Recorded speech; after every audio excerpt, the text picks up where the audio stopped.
Welcome to citizens pulse. నేను మీ రాజేష్.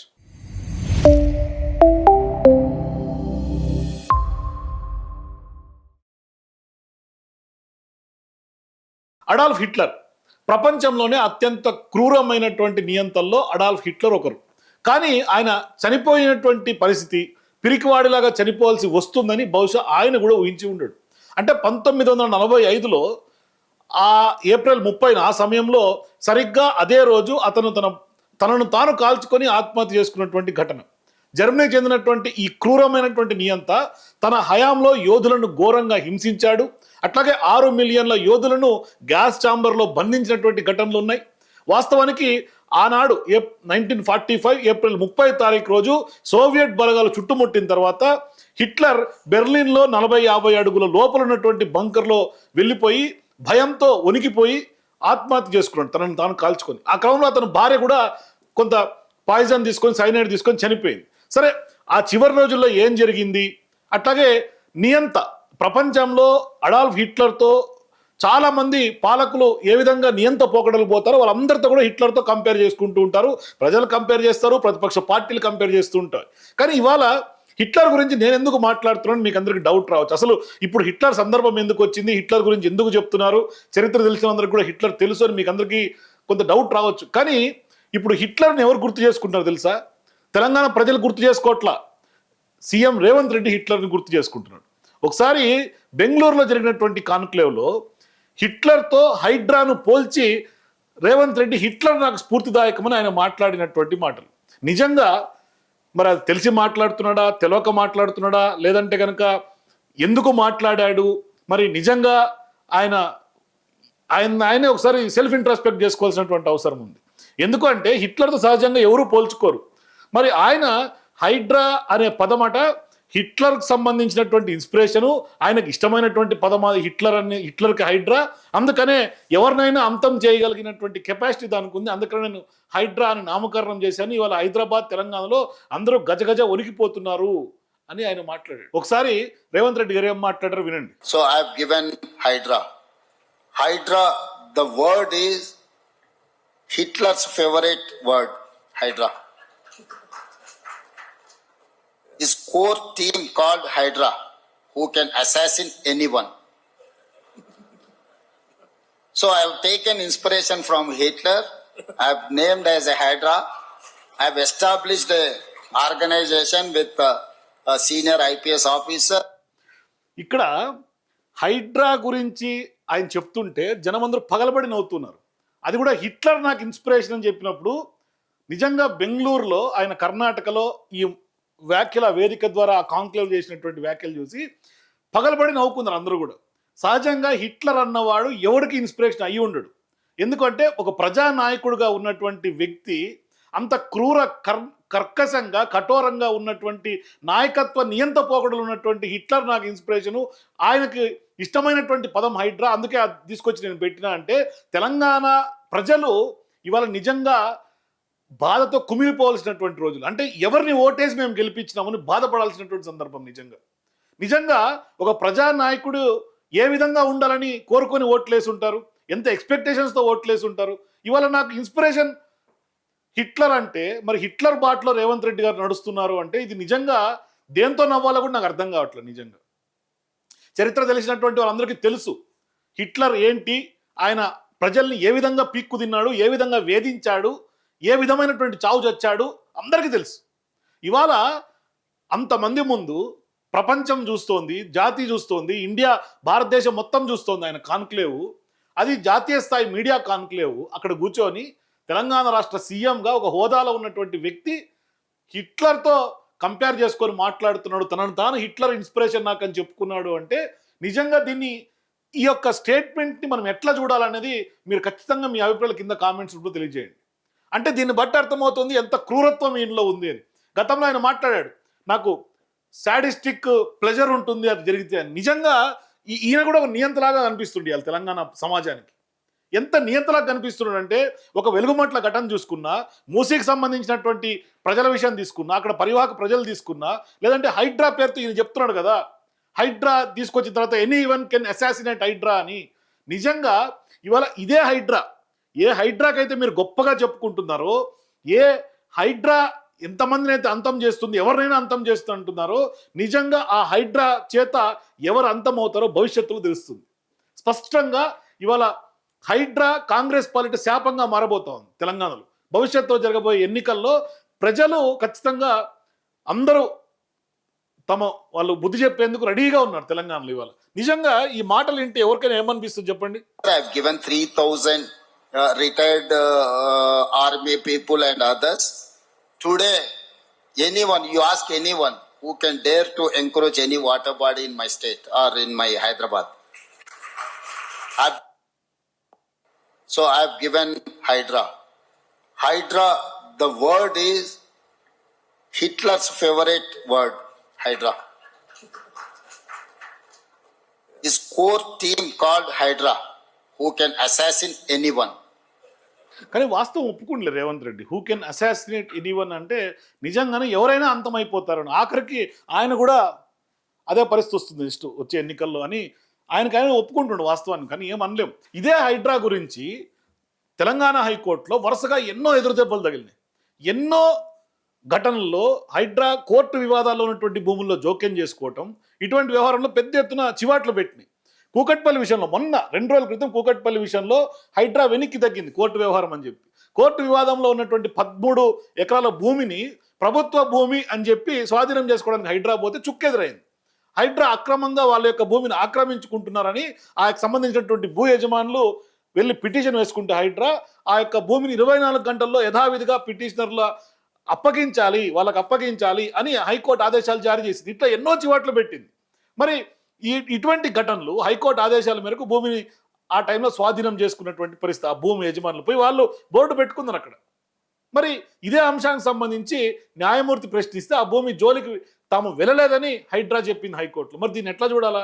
అంటే వాస్తవానికి ఆ కేసులో జరిగింది ఏంటంటే హైకోర్టు ఉత్తర్వులను హైడ్రా లెక్క చేయకుండా ఇక్కడే కాదు, ఈ కూకట్పల్లి ఇన్సిడెంటే కాదు, ఎక్కడ తీసుకున్నా మీకు ఎక్కడ పిటిషన్ను అంటే హైకోర్టులో పెండింగ్ ఉన్నా లేదంటే కనుక వివాదాస్పద భూముల్లో హైడ్రా వెళ్ళడం, ఆక్రమించుకునే ప్రయత్నం చేయటం, ఇది ప్రభుత్వ భూమని పెట్టడం. అంటే ఒక రకంగా చెప్పాలంటే తెలంగాణలో ప్రభుత్వ భూముల్ని కాపాడుకోవాలనే ఆ పేరు చెప్పి నిజంగా ప్రభుత్వ భూముల్ని అమ్ముకునేందుకు ముందస్తుగానే వాళ్ళ యొక్క భూమిని జాగ్రత్త పరుస్తున్నట్టు కనిపిస్తోంది. అంటే ఆక్రమించినటువంటి భూమిని స్వాధీనం చేసుకుంటున్నటువంటి పరిస్థితులు చూస్తుంటే నిజంగా అదే అనిపిస్తోంది.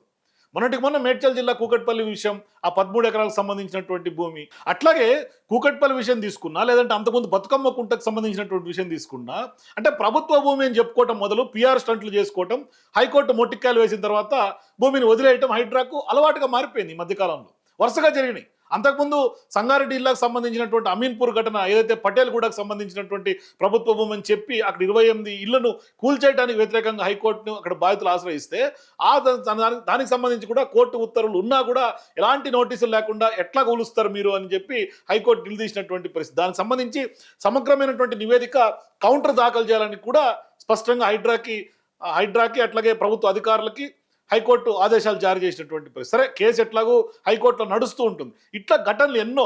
అయితే ఇటువంటి హైడ్రాకి సంబంధించి వ్యవహారంలో కూడా ఇప్పటికే హైకోర్టు అనేక సందర్భాల్లో భారీ షాకులు ఇచ్చింది. హైకోర్టుకి పునరుద్ధరణ చేయమని చెప్పింది. అట్లాగే నెక్స్ట్ ఆదేశాలు ఇచ్చేంత వరకు కూడా అంటే గత ఏప్రిల్లో వచ్చినటువంటి ఒక జడ్జిమెంట్ తీసుకుంటే జలాశయాలకు సంబంధించి కానీ, నాలాలు కానీ, పార్కులు కానీ ఆక్రమణల తొలగింపు పేరుతో ప్రజా రహదారుల పునరుద్ధరణకు సంబంధించి అధికారిక నిర్మాణాలు కూల్చివేసినా లేదంటే కనుక తొలగింపుకు సంబంధించి ఎలాంటి కార్యకలాపాలు చేపట్టొద్దనే అంశాలను కూడా హైకోర్టు చెప్పింది. అయితే గత నెల ఏప్రిల్లో కూడా ఇటువంటి కూల్చివేతలకు సంబంధించి హైకోర్టు భారీ షాక్ ఇచ్చిందని చెప్పాలి.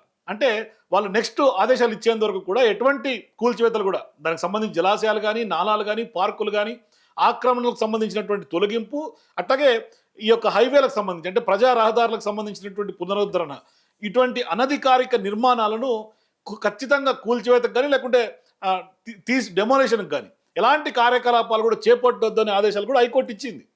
అట్లాగే జిహెచ్ఎంసీ అట్లాగే మున్సిపల్ చట్టం ప్రకారం ఇతర నిబంధనలకు అనుగుణంగా ప్రామాణిక కార్యాచరణ విధి విధానాలు, మార్గదర్శకాలను కూడా స్పష్టంగా పాటించాలని కూడా హైకోర్టు చెప్పింది.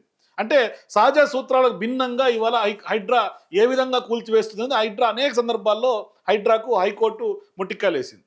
అది సంగారెడ్డి విషయంలో పటాన్చెరు ఐలాపూర్ ఘటన తీసుకున్నా, అంటే అక్కడ ఒక యుద్ధ వాతావరణాన్ని క్రియేట్ చేసి ఐలాపూర్లో చేసినటువంటి వ్యవహారం అది హైకోర్టు కూడా చాలా సీరియస్గా పరిగణించింది. ఆ వీడియో ఎవరైతే పిటిషనర్లు ఆ వీడియోని చూపెట్టారో అంత భారీగా వేల మందిని తీసుకెళ్లి ఒక యుద్ధ వాతావరణం క్రియేట్ చేసేటట్టుగా చేయటం అది పెద్ద ఎత్తున హైకోర్టు చాలా సీరియస్గా ఖండించింది. దాని మీద స్టేటస్ ఆర్డర్స్ కూడా ఇచ్చింది.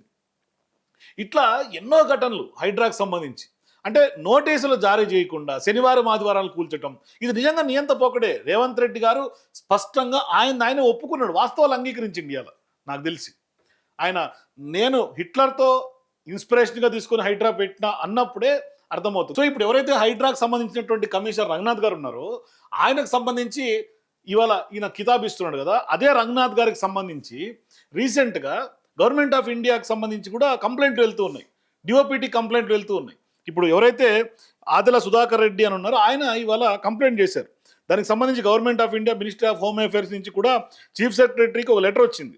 ఏమని కరస్పాండెన్స్ వచ్చిందంటే కంప్లైంట్ అగెన్స్ట్ ఏవి రంగనాథ్ ఐపీఎస్ టీజీ 2006 బ్యాచ్కి సంబంధించి I am directed to above subject and to forward herewith public grievance MINHA number E2026 uh letter number dated 6/5/2026 of Shri Adila Sudhakar Reddy against Shri AV Ranganath for appropriate action as deemed fit అని క్లియర్గా వాళ్ళ government of India నుంచి వచ్చినటువంటి లేఖ మీరు చూస్తున్నారు ఇవాళ. కాబట్టి రంగనాథ్ గారి మీద కూడా ఆయన నియంతృత్వ పోకడలుగా పోయి కూల్చివేస్తున్నటువంటి విధానాలు, శని ఆదివారాల్లో కూల్చినటువంటి వివాదాలు ఇవన్నీ కూడా మనకు తెలుసు. సో ఈ వివాదాలన్నీ ఇప్పటికే రేవంత్ రెడ్డి గారు చుట్టుముడుతున్నాయి, వ్యతిరేకతను మూటగడుతోంది. మరి ఇంత వ్యతిరేకత ఉన్నా మరి రేవంత్ రెడ్డి గారు ఎందుకు దాన్ని పసికట్టలేకపోతున్నారో అర్థం కావట్లా.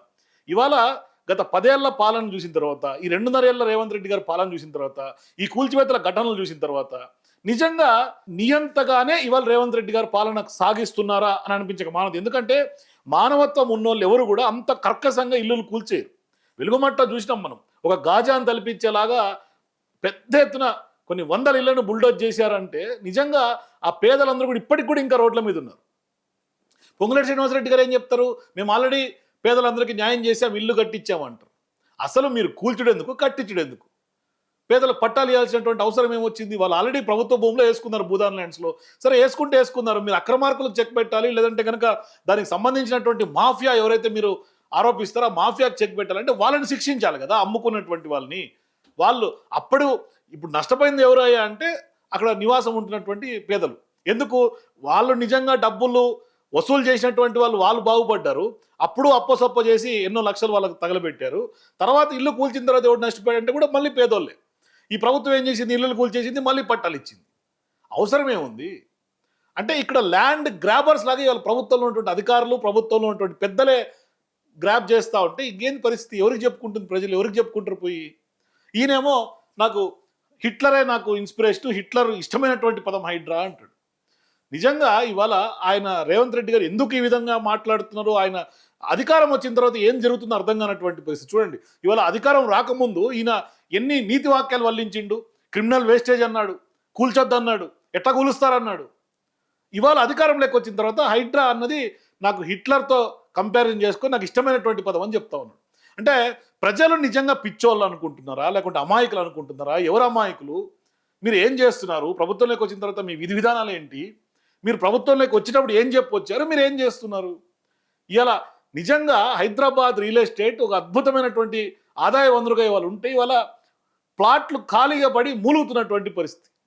మళ్ళీ దానికి తోడు ఆదాయ వనరులు మీకు తగ్గిపోతే హైదరాబాద్ లాంటి ఒక హార్ట్ సిటీ, కోర్ సిటీ, ఆ కోర్లో మీరు రెవెన్యూ జనరేషన్ చేసుకోవడం కూడా మీ చేత కాకపోతే ఆఖరికి భూముల రేట్లు పెంచుకున్నటువంటి పరిస్థితి మనం. మరొక వైపు ఏమి, పోలీసులను పెట్టి నిర్దాక్షిణ్యంగా చలాన్లు వసూలు చేస్తున్నారు. నిర్దాక్షిణ్యంగా హైకోర్టు చలాన్లు వసూలు చేయొద్దండి, వాళ్ళు ఇష్టం వచ్చినట్టు కట్టుకోవచ్చు అంటే కూడా వినకుండా ఏదో రీజన్స్ చెప్పి ఫేక్ నెంబర్ ప్లేట్లను డ్రైవ్స్ చేయటం, లేదంటే రోడ్ల మీద రావటం. అంటే ఎటు తిరిగే జనాల్ని వేధించక తినాలి, జనాలతో పీక్కు తినాలి పైసలు, అంతకుమించి ఏం లేదు. సింపుల్ రీజన్, ప్రభుత్వం నడవాలంటే జనాల్ని ముక్కుపిండి వసూలు చేయాలి ఏదో రీజన్గా. అది భూముల రేట్లు పెంచుదామా, లేదంటే కృత్రిమంగా ఇంకేమన్నా చేద్దామా, లేదంటే లిక్కర్ రేట్లు పెంచుకుందామా, లేదంటే భూములకు సంబంధించినటువంటి వ్యవహారమా. ప్రభుత్వం మాత్రం భూములను వేలం వేసుకుంటుంటుంది. ఈ 250 కోట్లు వచ్చినాయి మాకు అంటే, ఒకవైపు ఏమో ఖాళీ ప్లాట్ కనబడుతుంటే అక్కడేమో వాళ్ళు రేట్లు పెంచుకుంటుంటారు. ఒకసారి రియల్ ఎస్టేట్ మీద కూడా మనం ఇంకో వీడియో చేసే ప్రయత్నం చేస్తాం. కానీ మొత్తం మీద రేవంత్ రెడ్డి గారి హిట్లర్ కామెంట్స్ మీద మీకేమనిపిస్తుంది? మీ ఏప్రిల్ కూడా కింద కామెంట్స్ చెప్పండి. For more videos please watch citizens pulse.